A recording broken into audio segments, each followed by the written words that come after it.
It's getting cold.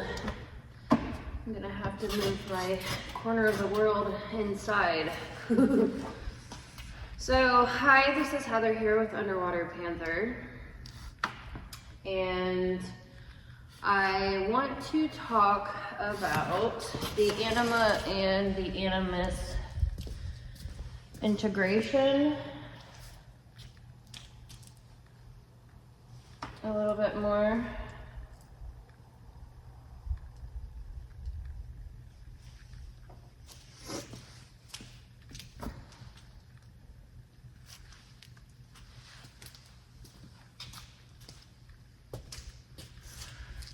Okay, so the Anima and Animus. I'm going to be talking a lot about Carl Jung's work and his individuation process. So Jung categorized the process of psychological development into specific stages. The person starts off wearing various personas or social masks before initiating what he calls individuation. Then the person goes through three distinct phases. Number one, getting to know and integrating the shadow. Number two, getting to know and integrating the anima or animus.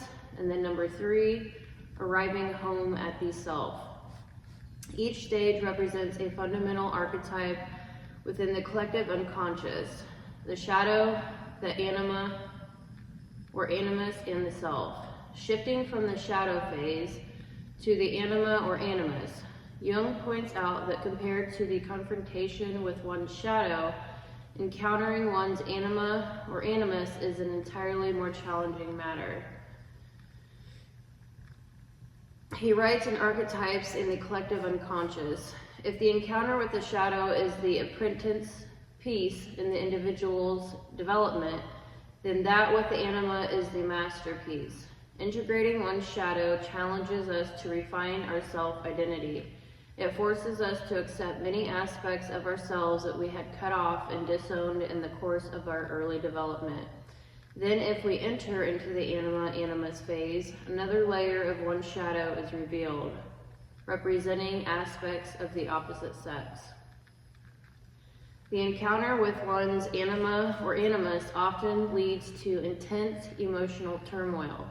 This turmoil represents an opportunity to develop greater consciousness. The two aspects of the anima and animus. There are two distinct aspects of the anima or animus. Number one, personal, how we relate to the qualities of the opposite sex via our shadow. And number two, universal, how we relate to the collective unconscious, the archetype of relationship itself. As one confronts various aspects of their shadow, there is still a substantial divide between the unconscious and the conscious mind. The first stage of the anima-animus integration. The later stage of shadow work also represents the initial stage of the anima or animus. That is, the individual begins to confront aspects of their shadow related to the opposite sex. Jung linked this psychic material to the unconscious content of the anima or animus. The first stage represents aspects of our personal unconscious that we're bringing to consciousness. I just fed you. Why do you do this every time I do a video? He needs to integrate his anima.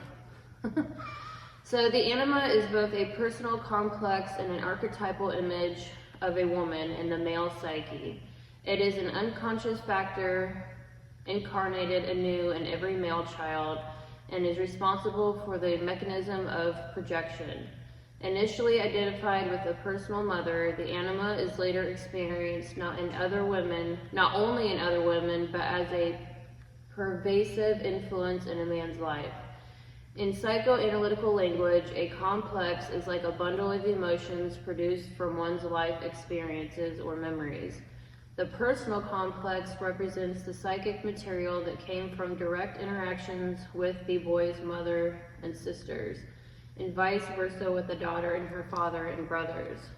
The power inherent in our weakness, the shadow as the anima or animus. As Jung points out in psychological types, we have different ways of processing information: thinking, feeling, sensing, and intuiting. We also each have a dominant function and an inferior function, and this is what I've been writing my books on within the ego. So you've got your hero, parent, child, and inferior. So the dominant is also known as the hero function. The hero function represents our strengths and what's comfortable and known to us. Our inferior function represents our biggest blind spot, or weaknesses, really, and insecurities. Because this function is our weakness, this way of processing information remains mostly unconscious to us until we begin integrating our shadow, often out of necessity.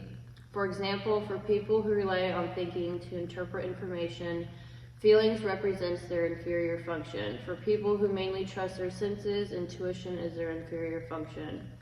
Our inferior function is a doorway to what Jung called our transcendent function, the entry point of the numinous experience of the collective unconscious. Now, at this stage of the process, the unconscious, through our dreams and active imagination, presents us with images and figures of the opposite sex, representing our anima or animus. The second stage of anima or animus integration. At the core of any personal complex is at least one archetype. Even as you unravel all of your personal issues surrounding your mother, for example, there's still a powerful emotional energy stored within you that has not been released. The second stage of anima-animus integration represents the content of what Jung called the collective unconscious. That is, to Jung, anima-animus represents an impersonal and universal archetype, namely the archetype of relationship itself. This archetypal relationship is fundamental to our life experience. It's the relationship between oneself and the world, both inner and outer. A union of opposites. Following our psychologically deep-rooted interaction with mother and father, the next most meaningful interaction in a person's life is with a person of the opposite sex, his or her spouse. One spouse represents the archetype of husband or wife. For example, a man will subconsciously seek his feminine through the courtship of a woman. Because a young man is unconscious of his anima, he will, without being aware of it, find himself attracted to a woman with certain familiar qualities of his anima. His anima projection. A woman, too, will find herself attracted to a man with familiar qualities, her animus projection. This is a union of a man and a woman, symbolizes the union of opposites. Your partner of the opposite sex represents a set of qualities that are largely unknown to you at the start of your relationship. This symbolic marriage union provides the opportunity for you to bring consciousness and integrate aspects of yourself that you may perceive in your mate, but presently not within yourself. The anima-animus inner work. The traditional approach to integrating one's anima or animus is depth psychology, is done via dream analysis. Male characters in a woman's dream may represent aspects of their animus. Likewise, female characters in a man's dream may represent their anima. Through dream analysis and active imagination, one can bring to consciousness various aspects of one's anima or animus. So this was an article by Scott Jeffrey.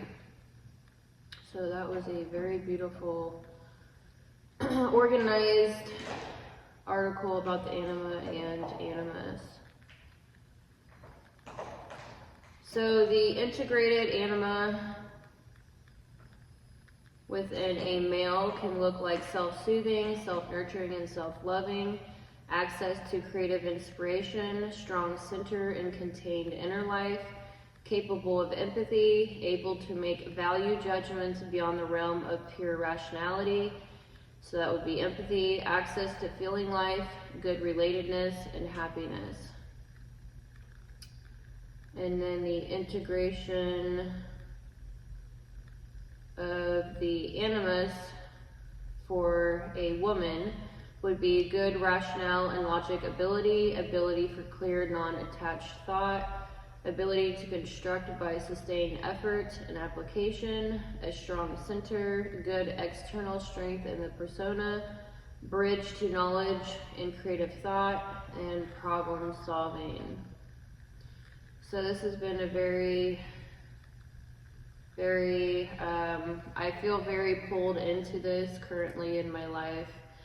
I've done a lot of shadow work. It's never really done, but I've been really pulled into this integration of the Anima and Animus work lately. We are almost in Scorpio season. We're still in Libra season.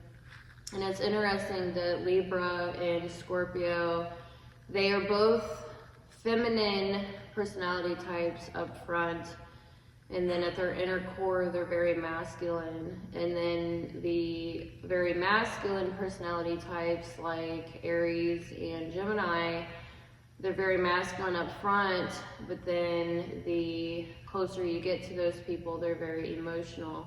So it's just really interesting to look at it through an ego lens, looking into someone's personality type through the 4 sides of the ego. You know, looking at the feminine and masculine traits within the ego itself is a very deep dive and takes a very long time to comprehend. And then after comprehension, you see it playing out in everyday life. So that's one thing. And then this Anima and Animus and shadow work is a even deeper level that I will be making books and videos on at some point in my life. I still have, seven or 8 books to fully publish and upload online. So I still have 7 books to do or so on the ego, and then after that, that's the very foundational, you know, it's just understanding the personality types through the ego is like foundational. And then after that, I'm going to be getting into moving all of my work into the subconscious realm. And then after that, I will go even deeper into the unconscious and superego. So, I mean, I've been doing this for many years. I took 3 years of this study and research to personally do it to myself, and then I branched out to my family, friends, coworkers, and went deeply through their birth charts, and then kind of sitting back and seeing how personalities play out in everyday work life, family life, relationship-wise, and then after a few years in, couldn't be convinced otherwise. I'm very skeptical, and I take my sweet time before I start talking on things that I'm studying. I've been this way my whole life. I do it to myself when I dive into any type of, you know, discipline or philosophy, whatever the case may be. I will practice it on myself for a few years before I even start talking about it to anybody. And after that point, I will branch out to those that are open to it, which is not really a big portion of the population. But yeah, it's been interesting to say the least. I think a lot of us are seeing the top-down portion of needing to integrate ourselves within our own, you know, personality type dynamics, understanding ourselves. I think, you know, it's very apparent collectively that we need to understand deeper layers of ourselves and others, and I think collectively we are all being very drawn to, you know, dive deep within ourselves and really look at what is going on in the world and with ourselves, because, you know, we really need to start digging our heels in. It's just, yeah, I don't know. I don't know what's going to happen collectively. I'm very, very concerned with society. I mean, not just, you know, obviously America, that's where I live. I'm very concerned with individuals. I'm very concerned with America. I'm very concerned with, you know, the globe, all of humanity. I don't know. You know, I don't know where all this is heading, and it's important to understand the top-down dysfunction within society and different cultures, but you know, you need to start at a fundamental base root individual level. That is where we need to begin. Changing ourselves, understanding ourselves, working on ourselves first, and then branching out after that process. So it's just a very, very, very long process. Traumas can really stifle our psychological and spiritual development. It's very unfortunate. Yeah, it's really time to dive deep into ourselves. It's the perfect season. It's fall, and then we're getting into winter. So, you know, cuddle up with yourself, nurture yourself, love yourself, understand yourself, and everything will be all right. All right, I hope you enjoyed this video. I know it's like controversial. Everything I do, astrology, psychology, I mean, every single system I've gotten into, between criminal justice, between nutrition, between all of it has been, you know, I just think that it's time to integrate all of it. So like and subscribe, and I'll see you in the next video.